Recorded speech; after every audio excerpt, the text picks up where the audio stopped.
Hola, ¿cómo están? Un saludo cordial para cada uno de ustedes, querida iglesia. El tema para el día de hoy se titula Bases para la adoración. Quiero que abran conmigo la palabra de Dios en el libro de Isaías, el capítulo 14, versículos 13 y 14. Isaías, capítulo 14, 13 y 14. La palabra de Dios dice lo siguiente: Tú que decías en tu corazón, subiré al cielo, en lo alto, junto a las estrellas de Dios, levantaré mi trono, y en el monte del testimonio me sentaré. A los lados del norte, sobre las alturas de las nubes subiré, y seré semejante al Altísimo. El propósito del tema para el día de hoy es mostrar que la causa del gran conflicto que comenzó en el cielo gira en torno a la adoración. Y que Jesús, en cada victoria alcanzada contra las fuerzas del mal, colocó las bases de la verdadera adoración, las cuales conoceremos en este mensaje. Hay otro pasaje en la Biblia que lo encontramos en el Salmos 96:9 y dice lo siguiente: Adorad a Jehová en la hermosura de la santidad. Apreciada iglesia, es interesante notar que el conflicto entre el bien y el mal se generó en el cielo. Ahí con Lucifer, como un ser creado por Dios. Interesante saber que Lucifer era el que lideraba la adoración en el cielo. Era el director del coro celestial. Y cada día adoraban a su creador. Pero el orgullo entró en su interior y comenzó a pensar que era él quien debiera ser adorado. Lucifer quería ocupar el lugar de Dios. Quería sentarse en el trono de Dios, quería ser adorado, que toda la reverencia sea para Él. El orgullo invadió su corazón. Y es triste que esta historia termina con el contagio a la tercera parte de los ángeles en esta revolución que lideró Lucifer, intentando destronar a Dios. Y es por eso que el siguiente enfrentamiento que hubo entre el bien y el mal ahora se traslada a la tierra. Y vemos a Satanás, que antes era Lucifer, ¿no?, tentando a Jesús en el desierto. La palabra de Dios dice que Jesús fue llevado al desierto por el Espíritu. Y ahí Satanás tentó a Jesús. En la tercera ocasión que Satanás tentó a Jesús, lo llevó a una parte alta de la ciudad y le dijo: mira, todo esto te lo daré si postrado me adorares. Lo que quería Satanás es la adoración de Jesús. Satanás sabía que si el Señor Jesús doblase sus rodillas en adoración, lo estaría reconociendo como ser superior. Y que la batalla que sigue hasta hoy en torno a la devoción y adoración de la humanidad ya sería decidida. Pero ¿cómo terminó esta tentación?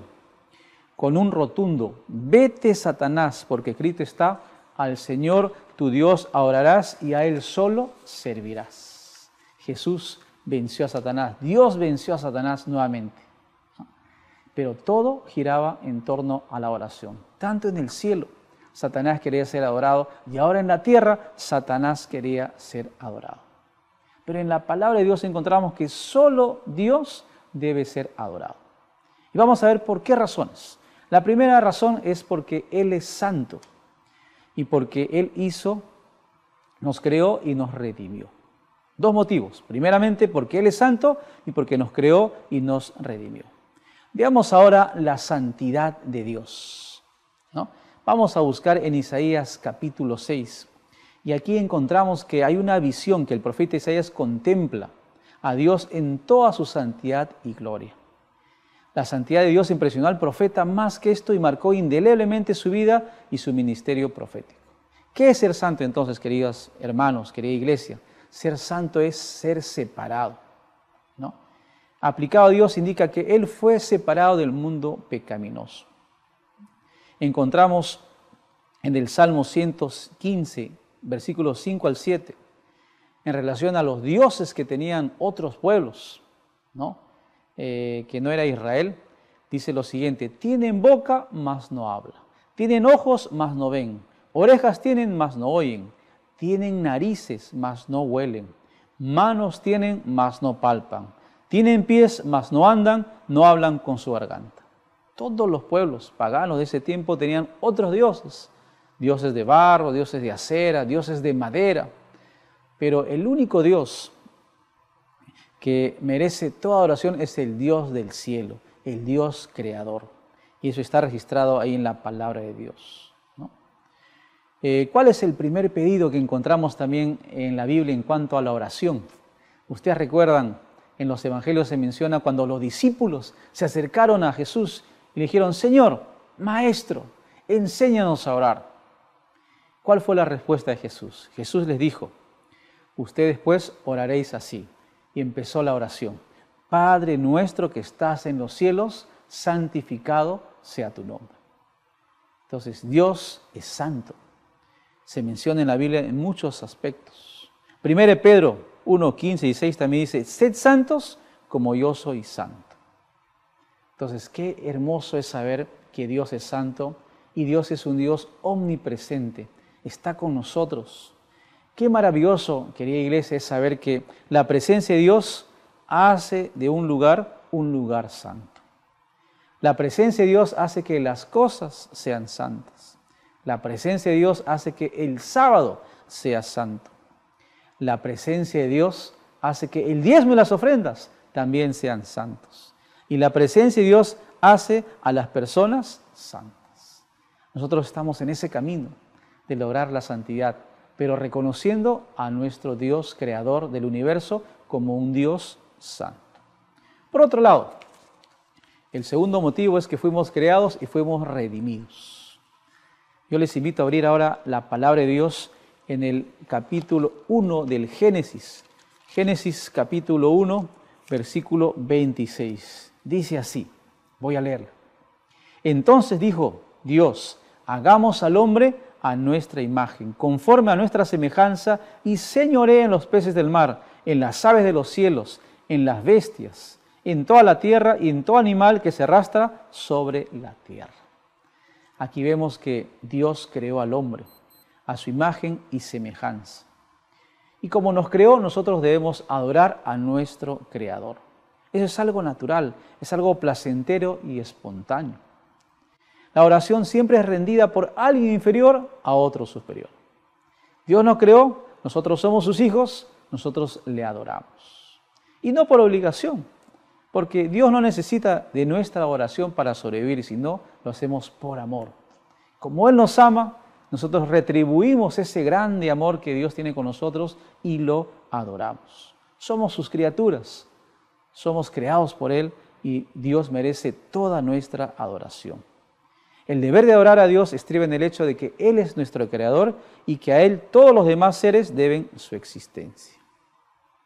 Salmos 96, versículo 5, también habla de los dioses que tenían los otros pueblos. Dice así: todos los dioses de los pueblos son ídolos, mas Jehová hizo los cielos. Pero ¿qué pasó? Cuando Dios creó a Adán y Eva como sus hijos, y Adán y Eva adoraban a Dios, cada vez que Él venía al huerto a visitarlos, ellos se alegraban, se regocijaban, ¿no? Y estaban felices en su presencia. Pero un día, querida iglesia, el pecado entró en este mundo.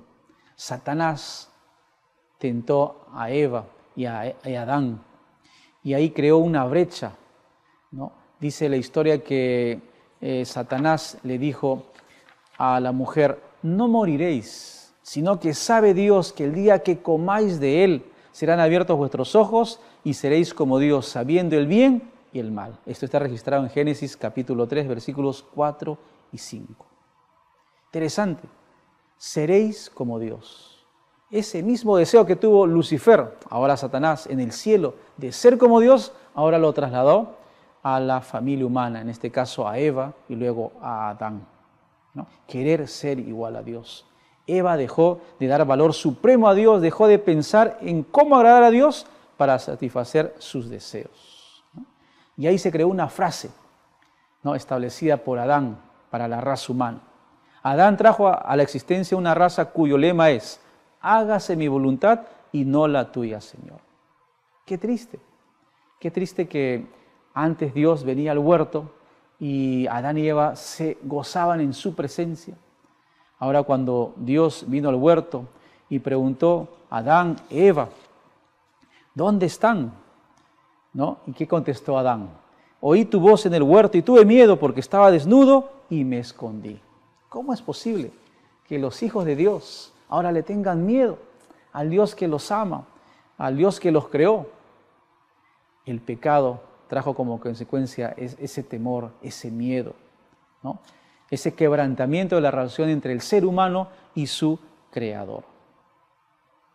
Es por eso que cuando Adán trajo esa frase que ya mencionamos anteriormente y que dice, hágase mi voluntad y no la tuya, Señor, creó una brecha entre Dios y su Creador. Pero la historia no termina ahí, ¿no? La historia nos lleva ahora al libro del Apocalipsis, que habla de la redención del ser humano, ¿no? Apocalipsis 22:20 dice lo siguiente, ciertamente vengo en breve, amén, sí ven, Señor Jesús. Es interesante notar que la palabra de Dios empieza en el libro de Génesis y narra un poquito la vergüenza de Adán y Eva de pecar contra Dios, pero Apocalipsis narra los momentos gloriosos de la redención. Y en el medio, ¿qué tenemos? El Calvario, la cruz del Calvario, la muerte de Jesús en la cruz que nos da la redención, ¿no? Entonces, queridos amigos, ahí tenemos que Dios es santo y tenemos que Dios ha sido creado, que Dios creó a Adán y Eva para que todos vivamos en armonía. El pecado interrumpió la naturalidad de la adoración, ¿no? Mencionábamos que el pecado interrumpe la naturalidad de la adoración, ¿no? Y eso aleja al ser humano de Dios. Y como consecuencia de esto, la mujer fue tentada por el diablo, Satanás, ahí en el huerto del Edén, y ella quería también ser igual a Dios. Satanás puso en la mente de Eva el deseo de ser igual a Dios. Y ahí Adán creó esa frase, hágase mi voluntad y no la tuya, Señor. Pero es interesante notar que en Apocalipsis encontramos el lindo texto que se encuentra en Apocalipsis 22:20 y dice, el que da testimonio de estas cosas dice, ciertamente vengo en breve. Sí ven, Señor Jesús. Amén, sí ven, Señor Jesús. Qué bonito es saber que entre el Génesis y el Apocalipsis tenemos la cruz del Calvario, ¿no? La muerte de Jesús en la cruz nos trae la redención. Esa separación que se ha producido entre Adán y Eva y su Creador se logra a través de la redención. Por eso que el segundo punto, luego de la creación, es la redención. Fuimos redimidos para volver a adorar a Dios. El sacrificio de Cristo permite que se reanude la comunión con Dios. En el Edén dijimos que Adán había hecho suya esa frase, hágase mi voluntad y no la tuya, Señor. Pero en el Calvario, Cristo, que es como el segundo Adán, hizo una frase, un lema que se encuentra en Lucas 22:42. ¿Qué dice Lucas 22:42? Pero no se haga mi voluntad, sino la tuya. ¿A quién se refería Cristo? A Dios, Padre. Pero no se haga mi voluntad, sino la tuya. Qué hermoso saber que no debe primar nuestra voluntad, sino la voluntad de Dios, ¿no? Por eso que tenemos una deuda que será pagada apenas cuando delante del trono de Dios nosotros sus siervos caigamos arrodillados. En conclusión, querida iglesia, entendiendo este tema tan interesante de las bases para la oración que tienen que ver con la creación, con la redención y tienen que ver con que Dios es santo, encontramos en el libro del Apocalipsis, específicamente en los capítulos 4 y 5, las bases de esta adoración. Miren lo que dice Apocalipsis 4, versículo 10 y 11. Los 24 ancianos se postran delante del que está sentado en el trono y adoran al que vive por los siglos de los siglos. Y echaron sus coronas delante del trono diciendo, Señor, digno eres de recibir la gloria y la honra y el poder, porque tú creaste todas las cosas y por tu voluntad existen y fueron creados. Qué hermoso, ¿no? Que todos adoraban a su Creador, todos adorarán al Creador en el cielo, ¿no? En el capítulo 4 Dios es adorado por los ángeles y redimidos, porque Él es su creador. Como demostración de su grandeza y dignidad de Dios, nos postraremos delante de Él y lanzaremos nuestras coronas a sus pies. Pero en el capítulo 5, Jesús es adorado por los salvos, porque Dios es nuestro Redentor. ¿Notan la diferencia? ¿Notan ese contraste? En el capítulo 4, Dios es adorado por los ángeles y redimidos, porque es nuestro Creador. Pero en el capítulo 5, Jesús es adorado por los salvos por ser nuestro Redentor. Si no hubiera venido Cristo a morir por nosotros, esta batalla se hubiera terminado. Pero Cristo, al morir en la cruz, no salió vencedor nuevamente ante el enemigo. Y ahora nosotros somos redimidos, ¿no? Adán y Eva, que fueron tentados por Satanás y se introdujo el pecado en este mundo, gracias a la muerte de Cristo, obtienen la redención. Y no solamente ellos, sino toda la humanidad. Para terminar, en los tiempos en que fue escrito el Apocalipsis, gobernaba en ese tiempo el Imperio Romano.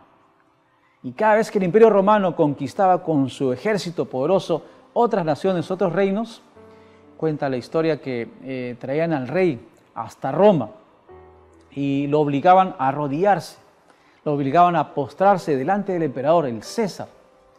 Y ahí estaba el rey de otro pueblo, postrado ante el César, ¿no? Es más, tenía que coger su corona y la arrojaba a los pies del emperador. ¿Qué significaba esto, no? Esto significaba abdicación al trono en favor del César. De la misma manera, querido hermano, querida hermana, tú y yo tenemos que postrarnos delante de nuestro Rey, delante de nuestro Creador, ¿no? Y para lograr esto tenemos que tener que la primera condición esencial para la oración es la sumisión total a Dios. Tenemos que estar en total sumisión a Dios. Y la segunda condición esencial es que Jesús, solamente Jesús, debe ser glorificado en nuestra vida. Te pregunto, ¿cómo está tu vida? ¿Estás glorificando a Dios? ¿Estás poniendo a Dios en primer lugar en tu vida? Porque solo Él, por ser santo, por ser creador y porque nos redimió, merece toda la adoración. Que tú y yo tengamos claro y bien presente esto, que solo Dios debe ser adorado y que a Dios sea toda gloria y toda honra. Que Dios te bendiga, querido hermano. Gracias.